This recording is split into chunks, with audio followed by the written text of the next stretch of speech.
नमस्कार साथियों, apical agree academy के यूट्यूब चैनल में एक बार फिर से आपका स्वागत है। साथियों, आज हम पढ़ने वाले हैं आपकी एग्जाम के लिए सीड टेक्नोलॉजी या जो बीज प्रौद्योगिकी होता है उसके ऊपर कौन कौन से क्वेश्चन आपके एग्जाम में आए हुए हैं और कौन कौन से क्वेश्चन आपके एग्जाम में और भी आगे आ सकते हैं।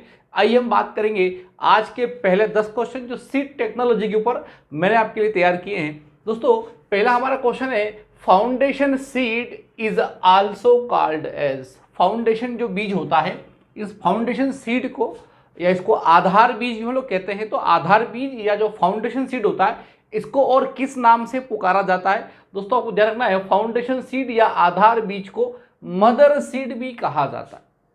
यहां पर बहुत सारे बच्चे इसलिए कंफ्यूज हो जाते हैं कि मदर सीड मतलब सबसे अपर लेवल का, सबसे टॉप लेवल का जो सीड होता है उसको मदर सीड कहते हैं, लेकिन ऐसा नहीं है। फाउंडेशन सीड जो होता है, आधार बीज, उसको मदर सीड कहा जाता है। ये आपको ध्यान रखना है। उल्टा क्वेश्चन भी आ सकता है कि मदर सीड का एक और नाम क्या है, तो हम बोल सकते हैं फाउंडेशन सीड या जो आधार बीज होता है उसी को मदर सीड कहा जाता है। अगला क्वेश्चन दोस्तों, breeder seed is the progeny of. बहुत अच्छा क्वेश्चन है, कई बार एग्जाम में रिपीट भी हुआ है। ब्रीडर यानी कि जो प्रजनक बीज होता है, प्रजनक बीज को हिंदी में जनक बीज भी कह सकते हैं। तो जो ब्रीडर सीड होता है, जो प्रजनक बीज होता है, वो किसकी संतान होता है, यानी कि ब्रीडर सीड कहां से आता है, तो वो हम बोलेंगे न्यूक्लियर सीड या जो नाभीय बीज होता है उसी की संतान को हम लोग ब्रीडर सीड कह सकते हैं। लेकिन यहां पर क्वेश्चन ऐसा है कि the progeny of the breeder seed, यानी कि ब्रीडर सीड की संतान किसको कहते हैं?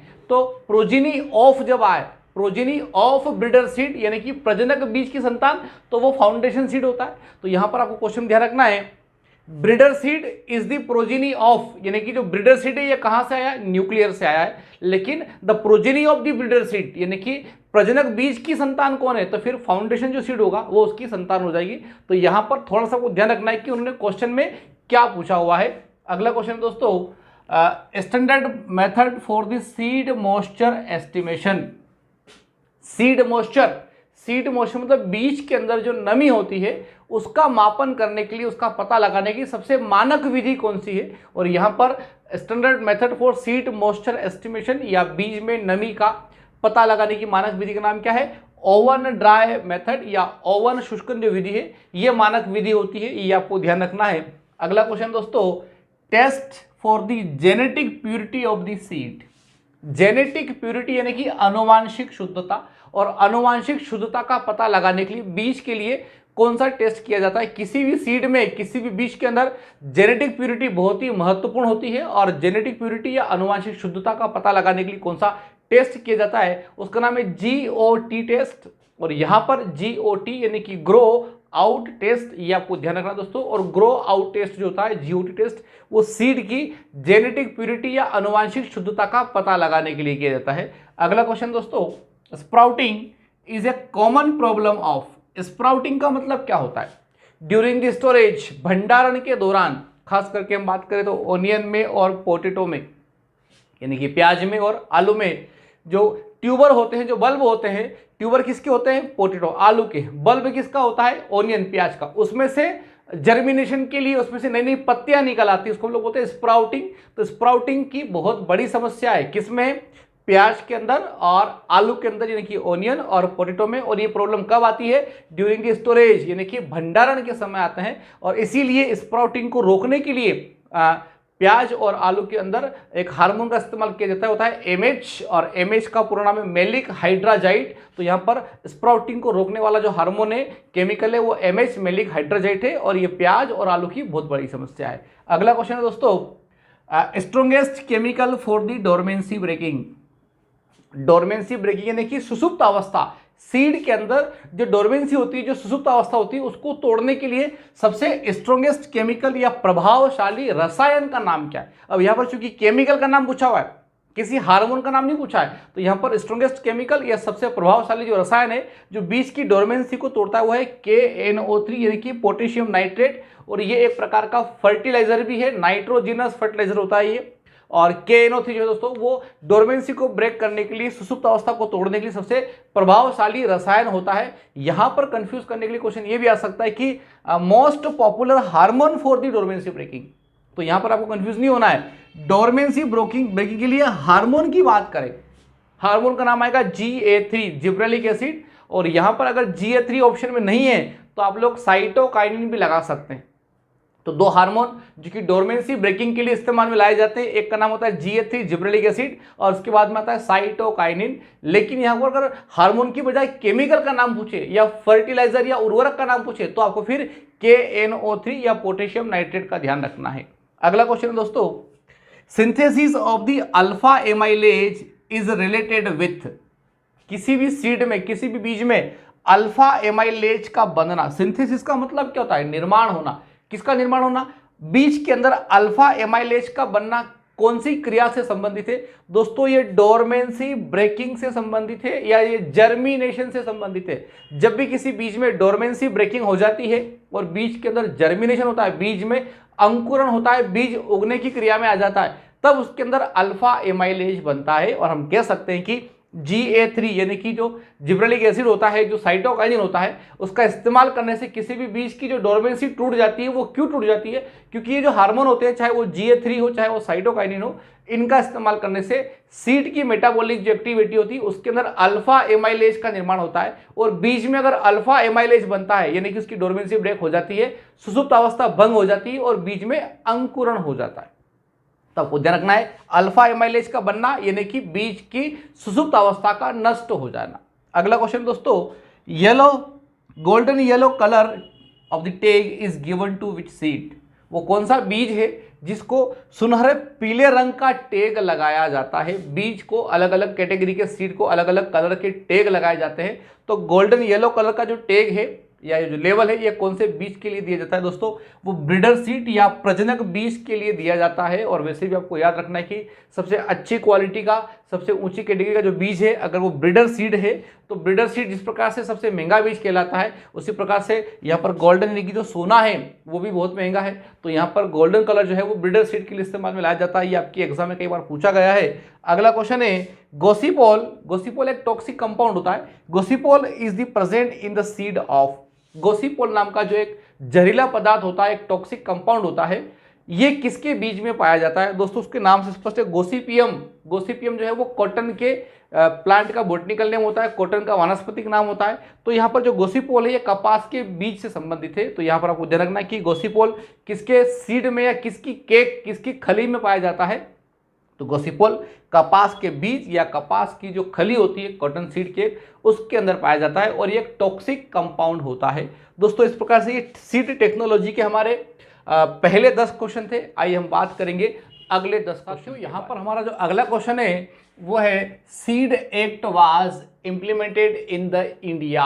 भारत के अंदर जो बीज अधिनियम या जो बीज के लिए जो कानून बनाया गया था, सीड एक्ट या बीज अधिनियम, वो कब लागू किया गया? दोस्तों ये जो क्वेश्चन है ये बहुत ही कंफ्यूज करने वाला क्वेश्चन है, क्योंकि यहाँ पर सीड एक्ट जो है वो पास कब हुआ था? तो जो सीड एक्ट बीज अधिनियम पारित हुआ था वो 1966 या 1966 में पारित हुआ था, लेकिन उसको लागू कब किया गया? तो यहाँ पर जो है 1969 में बीज अधिनियम एक्ट जो है वो लागू हो गया था। तो यहाँ पर आपको ध्यान रखना है कि वो पास कब हुआ था, सीड एक्ट कब पास किया गया 1966, और उसको इम्प्लीमेंटेड कब किया गया, लागू कब किया गया? तो 1969 में उसको लागू किया। ये आपको ध्यान रखना है। अगला क्वेश्चन दोस्तों, maintainer line in hybrid seed production.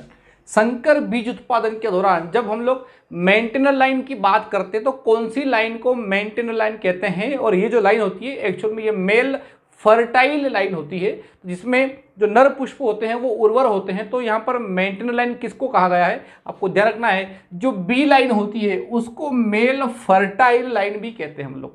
जो बी लाइन होती है वो मेल फर्टाइल या नर उर्वर लाइन होती है और उसी को मेंटेनर लाइन कहते हैं। तो हमारा यहाँ पर आंसर होगा कि maintainer line in hybrid seed production is B line. B line को हम लोग यहाँ पर मेंटेनर लाइन कहेंगे। अगला क्वेश्चन दोस्तों, seed plot technique is used in which crop. Seed plot technique जिसको बीज प्रक्षेत्र तकनीकी भी कहते हैं, और सीड प्लॉट टेक्निक बीज प्रक्षेत्र तकनीकी जो कि पोटैटो यानी कि आलू के अंदर अपनाई जाती है, ये डॉक्टर पुष्कर नाथ के द्वारा यहाँ पर ये तकनीक दी गई थी। और यहाँ पर वायरस फ्री ट्यूबर यानी कि आलू के कंद हमें अगर वायरस से मुक्त चाहिए उसके लिए सीड प्लॉट टेक्निक जो है वो अपनाई जाती है। तो यहाँ पर आपको ध्यान रखना है, सीड प्लॉट टेक्निक आलू में अपनाते हैं। साइंटिस्ट कौन है? डॉक्टर पुष्कर नाथ। और यहाँ पर ये काइकिल, इसका महत्व क्या है, इंपॉर्टेंस क्या है? हम कहेंगे for getting the virus free tuber या विषाणु मुक्त आलू प्राप्त करने के लिए सीड प्लॉट टेक्निक अपनाई जाती है। अगला क्वेश्चन दोस्तों, seed replacement ratio in hybrid मेज, बहुत अच्छा क्वेश्चन है। संकर जो मक्का है उसके अंदर सीड रिप्लेसमेंट रेशो जो होता है SRR इसको हम लोग कहते हैं, वो कितना होता है। और दोस्तों यहाँ पर हाइब्रिड चाहे मेज हो या फिर हाइब्रिड कॉटन हो, जितनी भी हाइब्रिड वैरायटियां हैं, इन सभी हाइब्रिड वैरायटियों में संकर किस्मों में सीड रिप्लेसमेंट जो रेशो होता है वो 100% होता है। ये आपको ध्यान रखना है, क्योंकि हमें हाइब्रिड सीड हर साल नया खरीदना पड़ता है। हम किसी भी हाइब्रिड सीड को डबल से रिपीट नहीं करते। तो यहाँ पर हाइब्रिड सीड की हम बात करें, संकर बीज की हम बात करेंगे, तो इनका सीड रिप्लेसमेंट रेशो जो है वो 100% होता है। अगला क्वेश्चन दोस्तों, tetrazolium test is used for, यहाँ पर टेट्राजोलियम टेस्ट को हम लोग TZ टेस्ट भी कह सकते हैं। और टेट्राजोलियम टेस्ट या जो TZ टेस्ट होता है ये काय के लिए इस्तेमाल में लाया जाता है? ये सीड की वाइबिलिटी के लिए, बीज की जीवन क्षमता का पता लगाने के लिए उपयोग में लाया जाता है। तो हम कह सकते हैं कि जो टेट्राजोलियम टेस्ट होता है, जो TZ टेस्ट होता है, वो सीड की वाइबिलिटी या बीज की जीवन क्षमता का पता लगाने में काम आता है। अगला क्वेश्चन दोस्तों, chemical used for the control the sprouting in potato. Sprouting, अभी हम लोगों ने पिछले क्वेश्चन में बात की थी कि स्प्राउटिंग की एक बहुत बड़ी समस्या है, कई में आलू में भी है और प्याज में भी है। तो आलू में और प्याज में अगर हम स्प्राउटिंग को रोकना चाहते हैं तो हमें कौन से केमिकल का इस्तेमाल करना पड़ेगा, कौन से हार्मोन का इस्तेमाल करना पड़ेगा?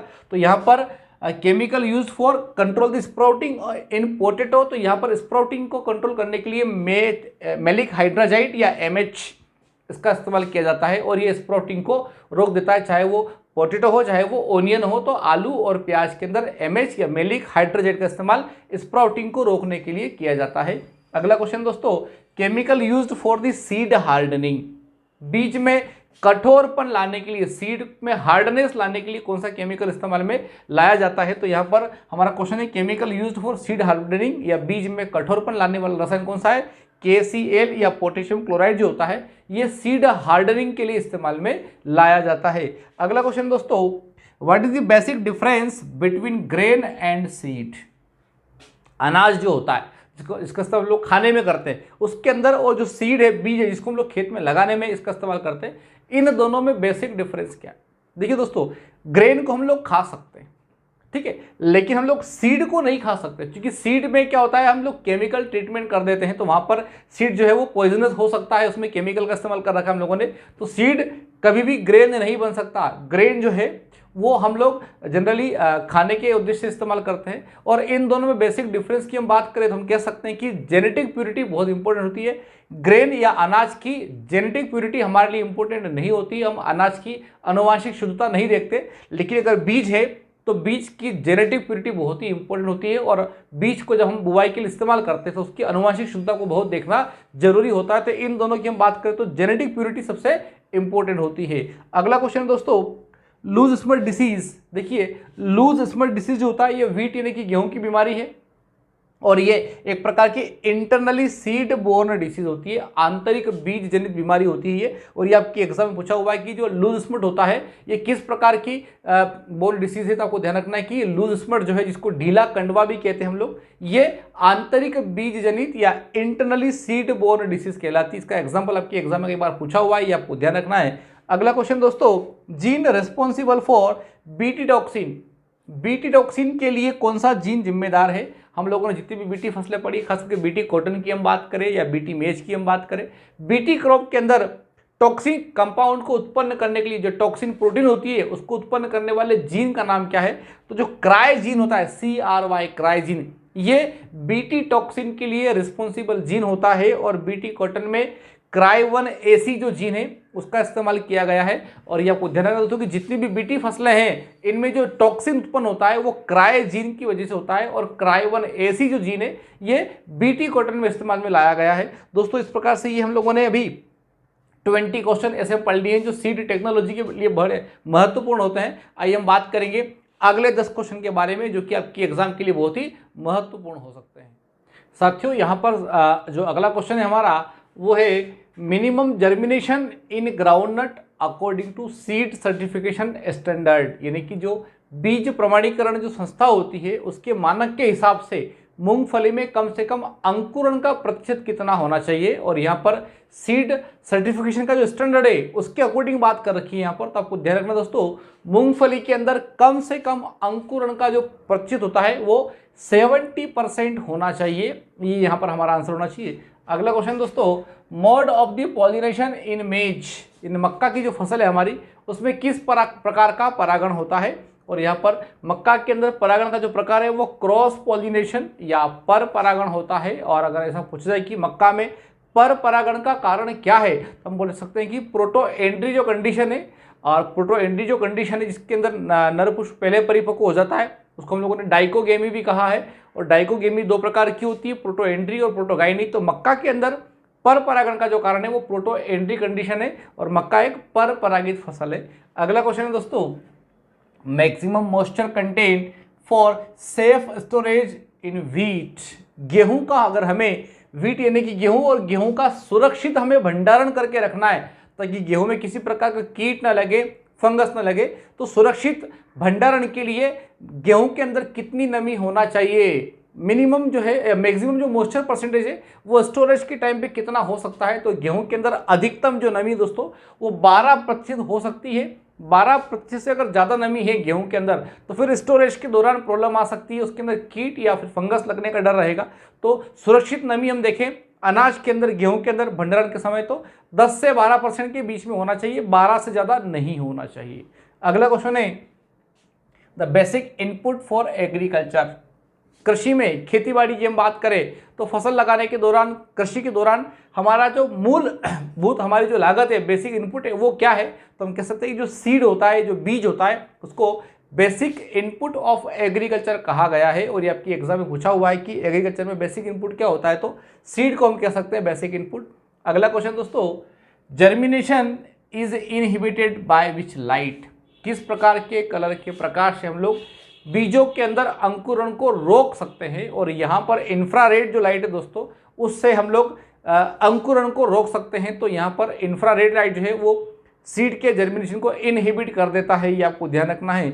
अगला क्वेश्चन है, सीडलेसनेस, सीडलेसनेस मतलब बीज रहित, बीज का निर्माण नहीं होता। तो सीडलेसनेस इन फ्रूट, बीज रहित फल के लिए जो घटना जिम्मेदार होती है उसको हम लोग क्या कहते हैं, और फलों में अगर बीज नहीं बनना है उसको हम लोग पार्थेनोकार्पी कहते हैं। और पार्थेनोकार्पी को हिंदी में अनिषेक फलन कहा जाता है। और अनिषेक फलन या पार्थेनोकार्पी जिसमें सीडलेसनेस, ये बीज नहीं बन पाता, उस घटना को परीक्षा में कई बार पूछा गया है, तो आपको ध्यान रखना है। और अगला क्वेश्चन दोस्तों, first hybrid of the pigeon P, pigeon P जिसको रेड ग्राम भी कहते हैं, जिसको तुअर भी कहते हैं, जिसको अरहर भी कहते हैं, तो उसके अंदर पिजन पी के अंदर, अरहर के अंदर, तुअर के अंदर पहली संकर किस्म जो है उसका नाम क्या है, और उसका जो फर्स्ट हाइब्रिड है दोस्तों उसका नाम है ICPH8।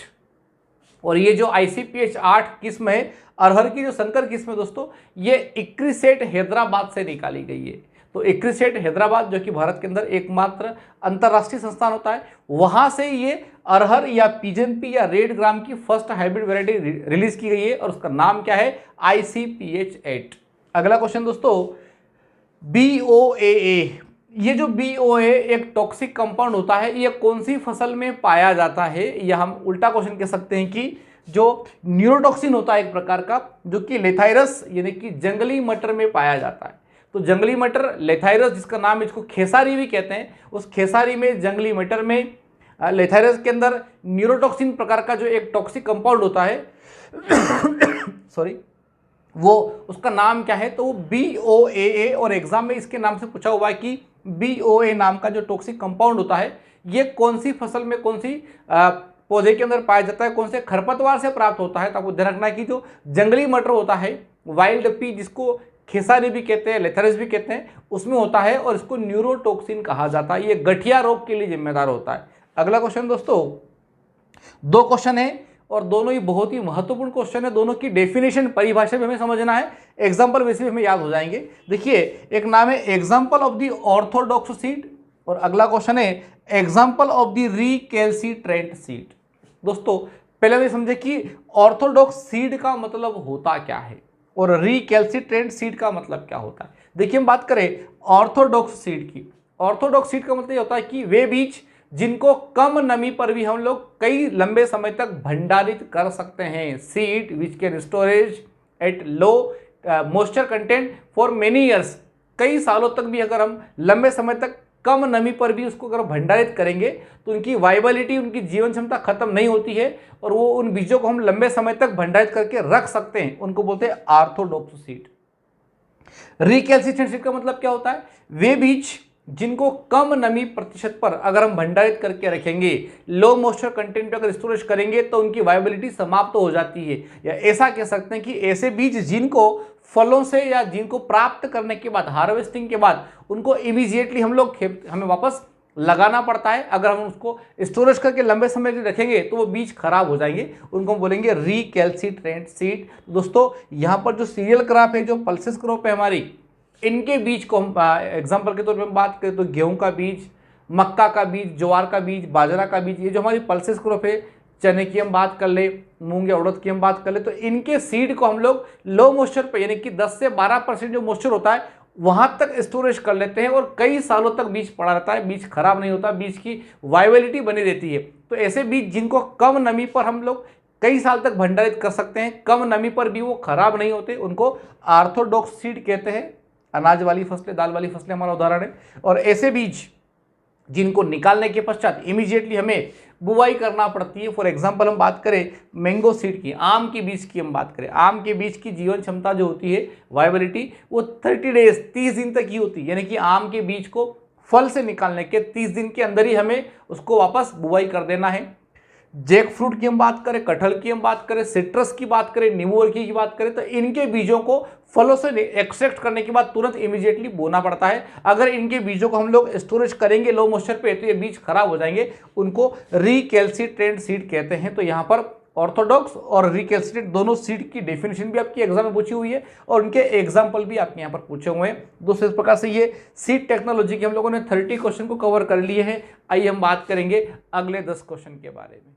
आइए दोस्तों हम देखते हैं कि सीड टेक्नोलॉजी के ऊपर और कौन कौन से क्वेश्चन हैं जो एग्जाम में बड़े इंपॉर्टेंट है और कई बार पूछे गए हैं। यहाँ पर हमारा पहला क्वेश्चन दोस्तों, genetic purity of the breeder seed. Breeder seed जिसको हम लोग प्रजनक बीज कहते हैं, उस प्रजनक बीज की आनुवांशिक शुद्धता कितने % होती है, ये आपके एग्जाम में पूछा हुआ है। दोस्तों यहाँ पर प्रजनक बीज जिसको हम लोग ब्रीडर सीड भी कहते हैं, उसके अंदर आनुवांशिक शुद्धता 100% होना चाहिए, यानी कि 100% आनुवांशिक शुद्धता होना चाहिए। इससे अगर कम है तो वो नहीं चलेगी। और यहाँ पर ब्रीडर सीड जो कि सबसे अच्छी क्वालिटी का सीड होता है तो उसकी जेनेटिक प्योरिटी भी 100% होती है। अगला क्वेश्चन दोस्तों, objectionable wheat in wheat seed. Wheat यानी कि गेहूं के बीजों के अंदर आपत्तिजनक खरपतवार किसको कहा गया है, या हम ऐसा कह सकते हैं कि अगर गेहूं के बीज के साथ में वो कौन सा खरपतवार है जिसके बीज अगर मिक्स हो जाते हैं तो उसको हमने ऑब्जेक्शनेबल वीड माना है, आपत्तिजनक खरपतवार माना है। दोस्तों यहाँ पर कॉन्वोल्वुलस आर्वेंसिस, और ये जो कॉन्वोल्वुलस आर्वेंसिस है ये हिरणखुरी का नाम है। तो हम कह सकते हैं कि हिरणखुरी या जो कॉन्वोल्वुलस आर्वेंसिस है ये गेहूं के बीज के साथ में आपत्तिजनक खरपतवार माना जाता है। अगला क्वेश्चन दोस्तों, isolation distance is required for. Isolation distance, इसको विलगन दूरी भी हम कहते हैं। आइसोलेशन डिस्टेंस को विलगन दूरी कहते हैं। और एक्चुअल में ये आइसोलेशन डिस्टेंस जो होता है ये एक फसल की दो अलग अलग वैरायटियों के बीच में होती है। Isolation distance is required for maintain the genetic purity. तो इसके लिए हमें क्या करना पड़ेगा, एक ही फसल है, फॉर एग्जाम्पल मेज यानी मक्का एक फसल है हमारी, और मक्का की दो अलग अलग वैरायटियां हैं। गंगा 101 हम बात करें तो एक वैरायटी हमारी गंगा 101 है, एक वैरायटी हमारी हाई स्टार्च है। अब ये दो अलग अलग वैरायटी है लेकिन फसल एक ही मक्का।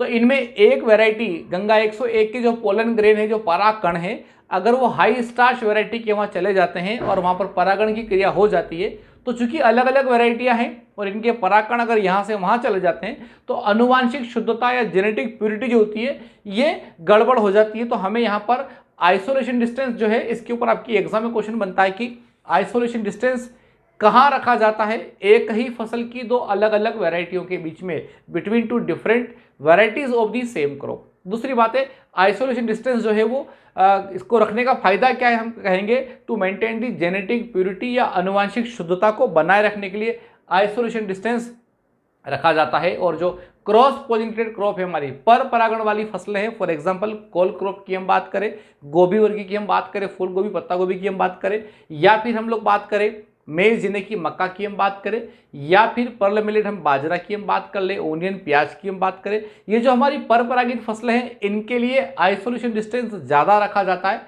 और जो सेल्फ पोलिनेटेड क्रॉप है हमारी स्व परागण वाली फसलें, चाहे वो गेहूं की हम बात करें, धान की हम बात करें या पल्सेस क्रॉप की हम बात करें, इन फसलों में आइसोलेशन डिस्टेंस बहुत कम रखा जाता है। तो आपको ध्यान रखना है स्व परागण वाली फसलों के लिए विलगन दूरी कम रखी जाती है और पर परागण वाली फसलों के लिए विलगन दूरी ज़्यादा रखी जाती है। अगला क्वेश्चन दोस्तों, sample size for the GOT test in cotton. अगर हम कपास की किसी वैरायटी के लिए जीओटी ग्रो आउट टेस्ट जो कि अनुवांशिक शुद्धता के लिए होता है वो अगर करना चाह रहे हैं तो हमें सैंपल साइज यानी कि बीज कितने लेना पड़ेंगे।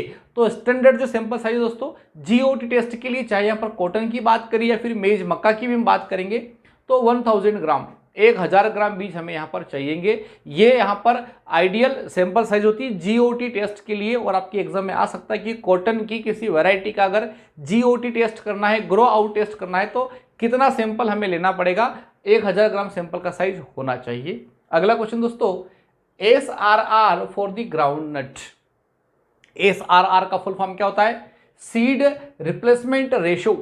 और सीड रिप्लेसमेंट रेशियो जो होता है वो मूंगफली के लिए कितना होता है दोस्तों, सीड रिप्लेसमेंट रेशियो सबसे कम मूंगफली के लिए ही होता है। कितना होता है, 5% के आसपास। तो हम कह सकते हैं कि मूंगफली का सीड रिप्लेसमेंट रेशियो कितना है, सबसे कम है। कितना परसेंट, 5% ही होता है।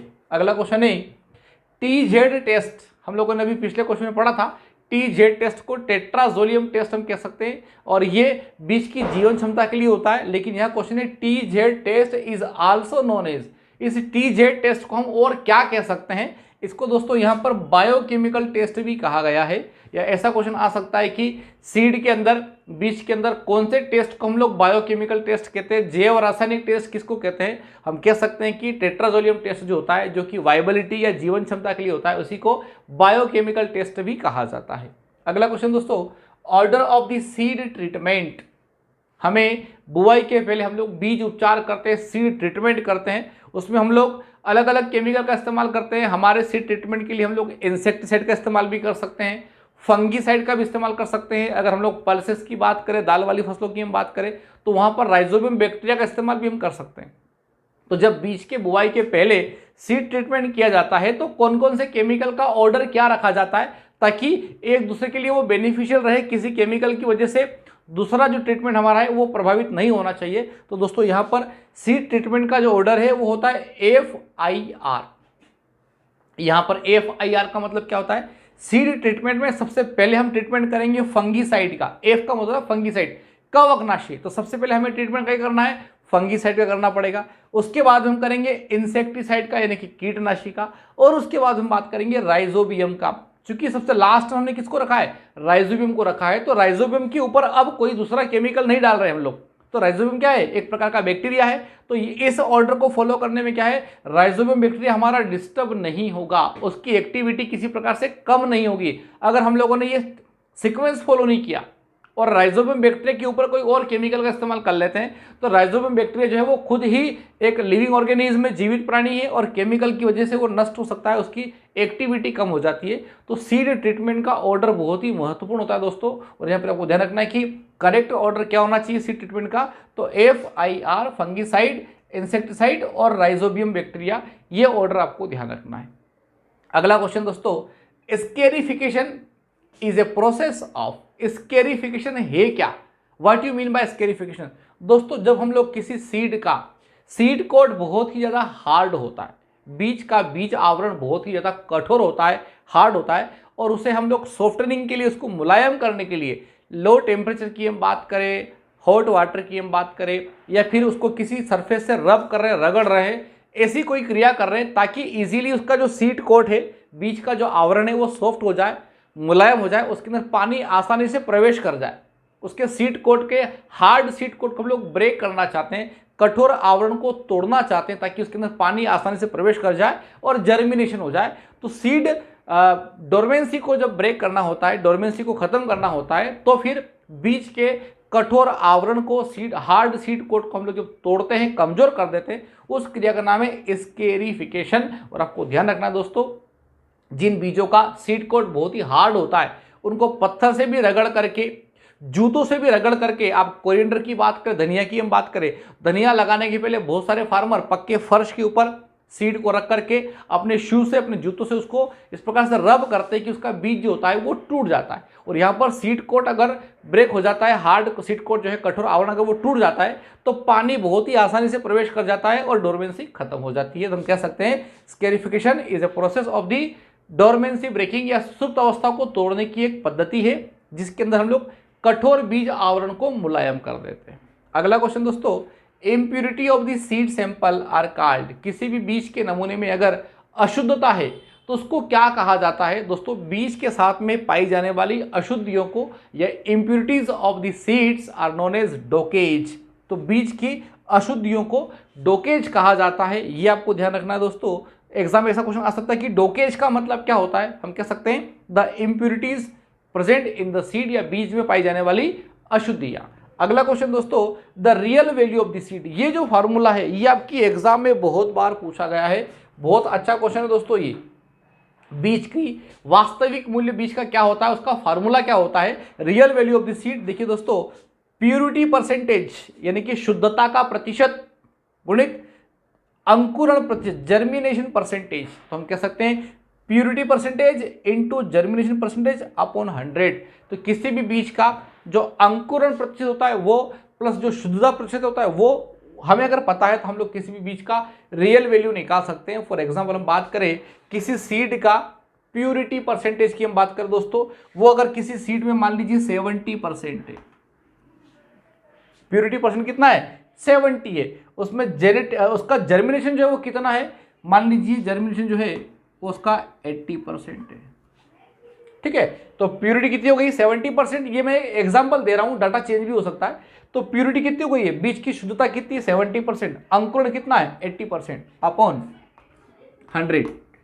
तो ये यहां पर दोस्तों हमारा जो आएगा 56, या देखिए 56% इज द रियल वैल्यू।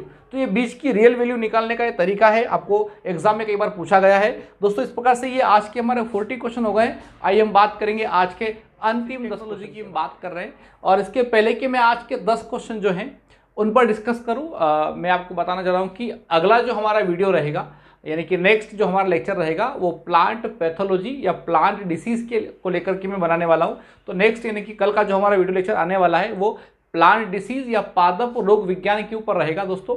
और यहाँ पर आपसे मैं एक निवेदन भी करना चाह रहा हूँ कि हम लोगों ने जिस प्रकार से ये एक शेड्यूल बनाया था कि हम लोग अलग अलग डिपार्टमेंट के क्वेश्चन की प्रैक्टिस आपको करवाने वाले हैं दोस्तों। यहाँ पर जो लोग अभी जिन लोगों को PAT का पेपर जिन लोगों को देना है, प्री एग्रीकल्चर टेस्ट की जो लोग तैयारी कर रहे हैं, उन लोगों के लिए हम लोग 1 महीने का पूरा फ्री रिवीजन सेशन जो है वो 1 अक्टूबर से चलाने वाले हैं। तो जो भी दोस्त एग्रीकल्चर की एग्जाम देने जा रहे हैं वो लोग PAT का फ्री एक सेशन हमारा अटेंड कर सकते हैं, जो कि 1 अक्टूबर से लेकर के 31 अक्टूबर तक चलने वाला है। और इसमें हम लोग PAT के अंदर जितने भी आपके सिलेबस होते हैं सारे सब्जेक्ट हम लोग यहाँ पर कवर करने वाले हैं। तो जिन लोगों को PAT की एग्जाम देना है वो लोग भी अगर ये वीडियो हमारे देख रहे हैं, हालांकि जो मैंने यहाँ पर जो अलग अलग डिपार्टमेंट के जो लेक्चर आपको प्रोवाइड करवाए हैं वो हायर एग्जाम के लिए है, लेकिन अगर कोई स्टूडेंट ऐसे भी हैं जो PAT के लेक्चर के लिए भी हमारा ये वीडियो देखते हैं तो वो लोग PAT का जो फ्री सेशन हमारा चल रहा है रिवीजन वाला वो अटेंड कर सकते हैं। और 1 अक्टूबर से हम लोग ये क्लासेस स्टार्ट करने वाले हैं। आइए हम बात करेंगे आज के अंतिम 10 क्वेश्चन की दोस्तों। यहाँ हम देखें तो क्वेश्चन है वेट ऑफ दी 100 सीड, 100 बीजों का वजन जो होता है वो क्या कहलाता है? जनरली हम बात करेंगे 100 बीजों को अगर हम वजन कर रहे हैं तो उसको सीड इंडेक्स या बीज सूचकांक हम कहते हैं। और जो बीज थोड़े से बड़े होते हैं, कोरस साइज के होते हैं, जैसे हम बात करें मेज है, मक्का की हम बात करें, ग्राउंडनट की हम बात करें, तो बड़े आकार के जो बीज होते हैं उनका जब हम सैंपल करते हैं तो 100 बीज लिए जाते हैं। तो 100 सीड के वेट को हम लोग सीड इंडेक्स कहते हैं। जबकि हम बात करें वेट ऑफ द 1000 सीड्स, 1000 बीज, अगर बीज 1000 है हमारे पास में तो 1000 बीज को हम लोग क्या कहते हैं? तो 1000 बीज के वजन को टेस्ट वेस्ट या परीक्षण भार कहा जाता है। तो 1000 बीज का अगर सैंपल है हमारे पास में तो वो टेस्ट वेट कहलाएगा। और गेहूं की हम बात करें, राइस की हम बात करें, ग्रीन ग्राम, ब्लैक ग्राम की हम बात करें, ये जो मूंग, उड़द, गेहूं, चना जो फसलें हमारे दोस्तों, ये इनके बीज छोटे होते हैं, तो इनके लिए हम 1000 बीज लेते हैं और 1000 बीज को हम लोग परीक्षण भार या टेस्ट वेट कहते हैं। अगला क्वेश्चन है chemical for the dormancy breaking in potato. आलू के अंदर डोरमेंसी ब्रेकिंग को हम लोग क्या कहते हैं? आलू में सुसुप्त अवस्था को तोड़ने के लिए दोस्तों थायोयूरिया और GA3 इन दोनों का कॉम्बिनेशन इस्तेमाल में लाया जाता है। तो आपको ध्यान रखना है कि पोटैटो में डोरमेंसी ब्रेकिंग या आलू में सुसुप्त अवस्था को तोड़ना है तो यहाँ पर थायोयूरिया और जिब्रेलिक एसिड इन दोनों का इस्तेमाल किया जाता है। और दोस्तों इससे मैं आपको बताऊं, डोरमेंसी आलू में लाभदायक भी है और हानिकारक भी है। लाभदायक किस प्रकार से हो सकती है? अगर हमें आलू का स्टोरेज करना है, भंडारण करना है, तो डोरमेंसी आलू के अंदर होना चाहिए, क्योंकि अगर आलू में डोरमेंसी रहेगी और हमें अगर स्टोरेज करना है तो वहां पर स्प्राउटिंग नहीं होगी और गोडाउन के अंदर आलू जो है वो अंकुरित नहीं होगा। तो बहुत अच्छी बात है कि आलू में अगर डोरमेंसी है और हमें आलू का स्टोरेज करना है तो डोरमेंसी बहुत अच्छी है। लेकिन अगर हमें नया आलू खेत के अंदर लगाना है, नए आलू को हम लोग हार्वेस्टिंग के बाद वापस से as a seed purpose use करना चाह रहे हैं, तो नया आलू वापस जब हम बुवाई के लिए इस्तेमाल करेंगे तो उसमें वो अंकुरण हो नहीं पाता है, वहाँ पर उसमें डोरमेंसी होती है। तो बुवाई के हिसाब से आलू में डोरमेंसी हानिकारक होती है, लेकिन स्टोरेज के हिसाब से आलू में डोरमेंसी बहुत अच्छी होती है। और ये क्वेश्चन आपकी एग्जाम में पूछा हुआ है। अगला क्वेश्चन दोस्तों, ईपीजीएल जर्मिनेशन का मीनिंग क्या होता है? देखिए यहाँ पर मैंने दो नाम लिखा है, ईपीजीएल और हाइपोजीएल। जर्मिनेशन की हम बात करें दोस्तों, ईपी का मतलब होता है ऊपर, एबोव द सरफेस, जमीन की सतह से ऊपर, और हाइपोजीएल का मतलब होता है हाइपो यानी कि अंडर, जमीन की सतह के नीचे की हम बात करें। और यहाँ पर इसको समझने के लिए दोस्तों एक डायग्राम में यहाँ पर बना देता हूँ। देखिए, अगर एक सीड है, एक बीज है, और इस बीज में जर्मिनेशन के टाइम पे, अंकुरण के समय इस बीज में से नया प्लांट निकला है और ये इसके कोटिलीडन यानी कि बीज पत्र है। तो अगर किसी बीज के कोटिलीडन्स, उस बीज के बीज पत्र जमीन की सतह से ऊपर निकल के आ जाते हैं, तब इस प्रकार के अंकुरण को ईपीजीएल जर्मिनेशन कहते हैं। हम लोग सोयाबीन में अगर देखें, सोयाबीन के अंदर ग्रीन ग्राम या ब्लैक ग्राम की हम बात करें, मूंग या उड़द की बात करें, इस प्रकार का क्लियरली दिखाई देता है कि उसमें बीज पत्र कोटिलीडन्स ऊपर आ जाते हैं। तो इस प्रकार के अंकुरण को हम लोग ईपीजीएल, ईपी यानी कि एबोव द सरफेस, जमीन के ऊपर आ गए। लेकिन हाइपोजीएल का मतलब क्या होता है? हाइपोजीएल का मतलब ये होता है कि सीड हम लोगों ने लगाया है और उसके जो कोटिलीडन्स हैं वो कहाँ रह गए? जमीन के अंदर ही रह गए। या तो कोटिलीडन्स उसके अंदर, जमीन के अंदर ही, ऊपर आ ही नहीं पाएंगे। ऊपर डायरेक्टली हमारे को पत्तियां दिखाई देती, स्टेम दिखाई देता। इस प्रकार के अंकुरण को हम लोग हाइपोजीएल कहते हैं। और आपकी एग्जाम का बहुत अच्छा क्वेश्चन है कि जनरली जो हमारी सीरियल क्रॉप होती है, अनाज वाली फसलें, इनमें किस प्रकार का अंकुरण होता है? दोस्तों सीरियल्स यानी कि अनाज वाली फसलों में हाइपोजीएल जर्मिनेशन होता है।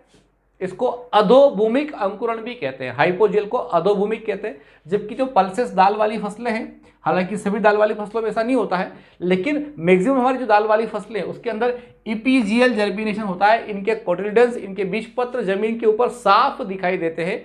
सोयाबीन के पौधे में तो 1 महीने तक क्लियर दिखाई देते हैं। तो यहाँ पर ईपीजीएल का मीनिंग क्या होता है और हाइपोजीएल का मीनिंग क्या होता है, ये आपको याद रखना है दोस्तों। अगला क्वेश्चन है, white colour tag is given to the which seed? सफेद रंग का टैग कौन से बीज को दिया जाता है? मैंने आपको पहले भी कहा है कि अलग अलग कैटेगरी जो सीड की अलग अलग जो जनरेशन है उसमें बात करें, breeder seed, foundation seed, certified seed और ट्रूथफुल सीड। दोस्तों सीड की जो अलग अलग जनरेशन है उसमें हम बात करें तो ब्रीडर सीड के लिए हमने जिस प्रकार से गोल्डन येलो कलर का टैग पढ़ा था, उसी प्रकार से यहाँ पर व्हाइट या सफेद रंग का जो टैग है वो फाउंडेशन सीड या मदर सीड के लिए इस्तेमाल में लाया जाता है। और ये आपकी एग्जाम में पूछा हुआ क्वेश्चन है कि फाउंडेशन सीड या आधार बीज को कौन से कलर का टैग दिया जाता है? तो व्हाइट कलर का जो टैग है वो फाउंडेशन सीड के लिए दिया जाता है। अगला क्वेश्चन दोस्तों बहुत अच्छा, बहुत ही टेक्निकल क्वेश्चन है ये। Plants of the B line in A line are called? Hybrid seed production में जिस प्रकार से A line, B line, R line का हम इस्तेमाल करते हैं, तो वहां पर अगर ए लाइन के अंदर कुछ पौधे बी लाइन के उग जाते हैं उसको क्या कहा जाता है? ये जो टेक्निकल टर्म है दोस्तों, A line, B line, R line, ये हाइब्रिड सीड प्रोडक्शन, संकर बीज उत्पादन में ही काम आते हैं। तो दोस्तों यहाँ पर अगर बी लाइन के कुछ प्लांट ए लाइन में, चूंकि बी जो होती है बी लाइन वो मेल फर्टाइल लाइन होती है, जबकि जो ए लाइन होती है वो मेल स्टेराइल लाइन होती है, ठीक है। तो यहाँ पर बी लाइन नर उर्वर लाइन है, ए लाइन जो है वो नर बंद लाइन है। तो कुछ पौधे अगर गलती से बी लाइन के ए लाइन में उग जाते हैं उसको पोलन शेडर कहा जाता है। बहुत अच्छा क्वेश्चन है, आपकी एग्जाम में वो पूछ सकते हैं, what you mean by pollen shader. Pollen shader का मतलब क्या होता है? तो हम कह सकते हैं कि कुछ पौधे बी लाइन के अगर ए लाइन में आ जाते हैं तो वो पोलन शेडर कहलाते हैं। अगला क्वेश्चन दोस्तों, NAC is located at, NAC national seed corporation कहां पर स्थित है? तो नेशनल सीड कारपोरेशन राष्ट्रीय बीज निगम नई दिल्ली में स्थित है। और इसका अगर ईयर पूछे तो 1963 इसका ईयर है दोस्तों। और आपकी एग्जाम में यही पूछा हुआ है कि नेशनल सीड कारपोरेशन कहां पर स्थित है, तो वो नई दिल्ली में स्थित है। अगला क्वेश्चन है हमारा, minimum moisture percentage for the storage of the oil seed crop. ये जो तिलहनी फसलें हैं हमारी, इनके भंडारण के समय कितना परसेंट मॉइस्चर, कितना परसेंट नमी इनके अंदर होना चाहिए? दोस्तों जैसे हम लोगों ने पढ़ा कि सीरियल क्रॉप की हम बात करें तो 12% अधिकतम हो सकता है। किसमें? सीरियल अनाज वाली फसलों के लिए 10 से 12% नमी होती है। पल्सेस की हम बात करेंगे तो वहां पर 8 से 10%, 8 to 10% मॉइस्चर जो है वो पल्सेस में होना चाहिए। लेकिन ऑयल सीड में, तेल वाली फसलों की हम बात करें, ग्राउंडनट की हम बात करें, इनमें मॉइस्चर और कम होना चाहिए। कितना? 6 to 7 या 6 to 8% हम कह सकते हैं। तो यहाँ पर 6 to 8% मॉइस्चर इनके स्टोरेज के समय होना चाहिए इकाई में, ऑयल सीड में। और सबसे कम मॉइस्चर ऑयल सीड में ही होता है स्टोरेज के टाइम में। कितना? 6 से 8%। अगर ज़्यादा मॉइस्चर रहेगा तो फिर उसके अंदर फंगस की ग्रोथ हो जाती है, ऑक्सीडेशन हो जाता है और फिर वो बीज खराब हो जाता है। तो ऑयल सीड, तेल वाली फसलों के भंडारण के लिए 6 से 8% नमी होती है। अगला क्वेश्चन दोस्तों, अगला भी है और आज का अंतिम क्वेश्चन है ये, what is the time isolation. Time isolation से आप क्या समझते हैं? टाइम आइसोलेशन क्या होता है? दोस्तों आइसोलेशन का मतलब क्या होता है? हमने पढ़ा था कि एक ही फसल की दो अलग अलग वैरायटियों के बीच में पॉलिनेशन की वजह से गड़बड़ी नहीं हो, जेनेटिक प्यूरिटी को मेंटेन करने के लिए हम लोग दो वैरायटियों के बीच में कुछ दूरी रखते हैं, उसको बोलते हैं आइसोलेशन। अब यहाँ पर मतलब होता है टाइम आइसोलेशन का मतलब क्या होता है? जब किसान को डिस्टेंस मेंटेन करना मुश्किल होता है, किसान के आसपास के जो फार्मर हैं, एक किसान है उसके आसपास के जो दूसरे फार्मर हैं वो भी सेम क्रॉप लगा रहे हैं, यानी कि हम लोग डिस्टेंस मेंटेन नहीं कर पा रहे हैं। जैसे मान लीजिए हम मेज की बात करें, मक्का की हम बात करें, अगर हमें 1000 मीटर की दूरी रखना है और 1000 मीटर की दूरी हम लोग मेंटेन नहीं कर पा रहे हैं, तो फिर क्या करेंगे? बुआई का जो टाइम है उसको चेंज कर देंगे, टाइम ऑफ दी सोइंग जो होगा वो अल्टर कर देंगे हम लोग। जिस टाइम पे दूसरा किसान फसल लगा रहा है उस टाइम पे हम लोग फसल नहीं लगाएंगे, और जब हम फसल लगाएंगे तब वो फसल नहीं लगाएगा, यानी कि हमने बुआई के टाइम को चेंज कर दिया है। तो जब हम लोग डिस्टेंस मेंटेन नहीं कर पाते तब हम लोग बुआई के समय को, the time of the sowing is change, उसको आगे पीछे कर देते, उसको हम बोलते हैं टाइम आइसोलेशन। तो दोस्तों टाइम आइसोलेशन मतलब बुआई के समय को आगे पीछे कर देना, अलग अलग टाइम पे बुआई करना, ताकि हमारी फसल में जब फ्लावरिंग आएगी तब वहाँ नहीं होगी और वहाँ की फ्लावरिंग होगी तब हमारे यहाँ नहीं होगी। अल्टीमेटली पोलन ग्रेन्स यहाँ से वहाँ और वहाँ से यहाँ नहीं आ पाएंगे और आइसोलेशन मेंटेन हो जाएगा। साथियों इस प्रकार से ये आज के हमारे 50 क्वेश्चन सीड टेक्नोलॉजी के ऊपर थे। उम्मीद करता हूँ ये आपको समझ में आए होंगे। और कल का जो हमारा वीडियो रहेगा वो प्लांट पैथोलॉजी या पादप रोग विज्ञान के ऊपर रहेगा। तब तक आप हमारे साथ बने रहिए। हमारे चैनल को सब्सक्राइब अगर नहीं किया है तो सब्सक्राइब करना है, शेयर करना है, ताकि अधिक से अधिक लोग इस सुविधा का लाभ ले सके। बहुत बहुत धन्यवाद।